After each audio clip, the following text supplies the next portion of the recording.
సరే ఇప్పుడు మీ పంచాయతీ నాకు అంత అర్థమైంది. ఇప్పుడు ఎంత ఎంత భూమి ఉన్నది పెద్ద మనిషి? 15 ఎకరాల చిల్లర. 15 ఎకరాల చిల్లర ఉన్నది. దీంట్లో చిన్న పెళ్లి కాలే. ఇప్పుడు ఆయనకు మరి పెళ్లి చేసే బాధ్యత కూడా వీళ్ళందరి మీద ఉంటుంది. చేయాలి కదా, అవునా కదా? ఇప్పుడు తండ్రిగా నీకెంత బాధ్యత అన్నదమ్ములో కూడా అంతే బాధ్యత ఉంటుంది. ఇప్పుడు వాళ్ళు పెళ్లి చేసుకున్నారు, పక్క తొలిగారు, మరి ఆయన కూడా పిల్లల్ని చూసి పెళ్లి చేస్తారా? రామరెడ్డి చేసుడే నరేందర్ చేసుడే సార్. మీ సీనుకు పెళ్లి చేయరు, బ్రహ్మాండంగా చేస్తాం. కాదు మీరు పెళ్లి చేసుకొని ఎంజాయ్ చేసుడు కాదు, సీనుకు పెళ్లి చేయరు. అవసరం ఉంటే ఆయనకి ఏదైనా జాబ్ కోసమైనా ప్రయత్నం చేయరు. మీరు పెద్దోళ్ళు, ఇంటికి పెద్దోళ్ళు, ఆయన కష్టపడ్డాడు, నువ్వు కూడా ఎక్కడెక్కడో కష్టపడ్డావు, కానీ మీరు ఐకమత్యంగా ఉండాలి. అన్నదమ్ములు ఐకమత్యంగా ఉంటేనే ఊరోళ్ళు కానీ బయట వాళ్ళు కానీ ఎవరైనా కానీ మన మాటకు విలువిస్తారు.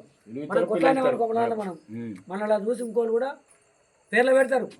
కాబట్టి ఈ కాడ నుంచి మీరు కొట్లాడద్దు. ఊళ్ళ గురించి అయినా జాల గురించి అయినా మీ ఇంట్లో కూర్చొని మాట్లాడుకోవాలి. రోడ్డుకి ఎక్కద్దు, కుటుంబాలు రోడ్డుకి ఎక్కద్దు. ఏదున్నా కానీ కూర్చొని మాట్లాడుకోవాలి, ఓపికతోటి చేసుకోవాలి.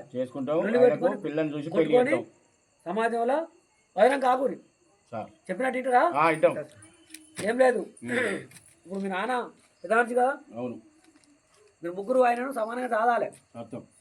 ఆయనకు మీరు అందరు కలిసి మనిషికి ఒక నెల చదవాలి. ఈ తమ్మునికి పెళ్లి చేయాలి. ఈ తమ్మునికి కూడా ఉద్యోగం లేదు కాబట్టి ఆయనకి ఉద్యోగం వచ్చినా కొంచెం ఆయనకు సపోర్ట్ చేయాలి. ఇప్పుడు భూములు పంచుకోకూరి, ఎందుకంటే ఈ భూములు అన్నీ మీకే అవుతాయి. మీ బాబును సాధుని మీ ఆస్తి అంతా తర్వాత అందరు సమానంగా తీసుకొని పెద్ద ఆయన కష్టపడ్డాడు కాబట్టి మీ నాన్న కుషికొద్ది ఆయనకి ఎవరు ఇస్తే ఇవ్వచ్చు. దాంట్లో ఆయన ఇంటికి పెద్ద ఆయన కాబట్టి మీ నాన్న ప్రేమతో తీయచ్చు, లేకపోతే పెద్ద మన తీర్మానం ప్రకారం జరుగుతుంది. మీ అందరికి ఓకేనా? రాజిరెడ్డి గారు చెప్పండి. మిమ్మల్ని అందరు సమానంగా చూస్తారు. ఈ పెద్దవాళ్ళు కూడా అందరు సమానంగా చూసలే. మరి కాయం రాద్దాం. మిమ్మల్ని ఎలాంటి రోడ్డు రాకుండా చూసుకునే బాధ్యత కొడుకుల మీద ఉన్నది. మేము గ్రామ పంచాయతీ తీర్మానం రాస్తాను, కార్యదర్శి రాస్తాడు. మీకైనా మళ్ళీ కష్టం వస్తే మా గ్రామ పంచాయతీ ఆదివారంలో మేము మీకు సపోర్ట్ చేస్తాం. సరే ఏమంటారు? సరే రామరెడ్డి గారు, రమణ గారు ఓకేనా? Okay sir. ఏమైంది బాబు? ఓకేనా? తీర్పు ఓకేనా? మాకు అన్యాయం చేస్తే మాత్రం మేము ఇక్కడ ఉండం, భూనాన్ని ఆలకేసి పెట్టిపోతాం. లేదమ్మా, మేము కాయం రాస్తాను కదా. ఇప్పుడు గ్రామ పంచాయతీ తరపున మేము కాయం రాస్తాను, ఇంకేం రాదుండదు. సర్పంచ్ ఏదొచ్చినా మీరే సర్పంచ్ చెప్పండి. నా కోడన్లే నా కొడుకులే, నేను ఎవరికి అన్యాయం చేయదలుచుకోలేదు. నేను సమానంగా మంచిగా ఎవరికి ఎట్లా ఇవ్వనో ఇస్తా. వాళ్ళు సైలెంట్ గా ఉండేటట్టు ఉంటే అందరికి మంచిగా జరుగుతుంది.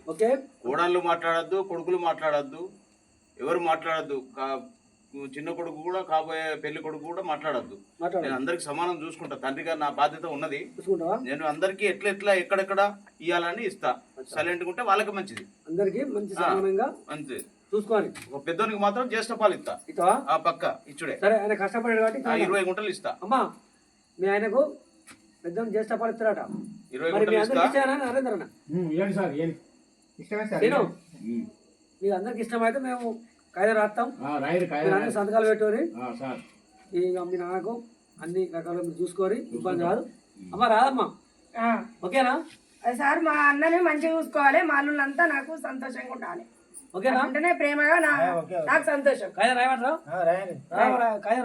రాయి. మా అన్నని మంచిగా చూసుకోవాలి, మా బిడ్డలు మా అల్లుళ్ళు ప్రేమగా చూసుకోవాలి.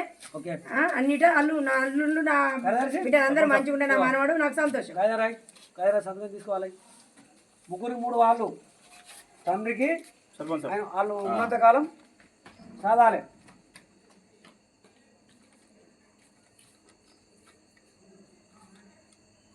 ఓకేనా? నైరుతి పెద్దనకు పెద్ద కొడుకు నైరుతికి 5 ఎకరాల 20 గుంటలు. ఓకే. ఇటు ఆగ్నేషకు నడిపేనకు 5 ఎకరాలు. తూర్పుకు చిన్న కొడుకు 5 ఎకరాలు. ఇక డబ్బుల విషయం, ఇండ్ల విషయం నేను చూసుకుంటా. ఇది పెళ్లి అయినాకనే ఇస్తాం. మరి అది కూడా చిన్నోడికి పెళ్లి అయ్యాక ఇయ్య. ఓకే, చిన్నోడికి పెళ్లి అందరు కలిసి చేసినాక అప్పుడు ఎవరి దాళ్ళకు నేను కాయిదా రూపకంగా ఇచ్చేస్తా. ఏది లేకుండా మంచిగా బతుకుని నేర్చుకోవాలి. ఇప్పుడు మాత్రం అందరు కలిసి ఉండాలి. కలిసి ఉండాలి. ఓకే, సంతకాలు పెట్టురా. కార్యదర్శి వాళ్ళ సంతకాలు తీసుకో.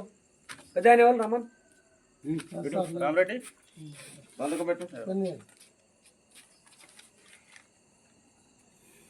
ఓకే.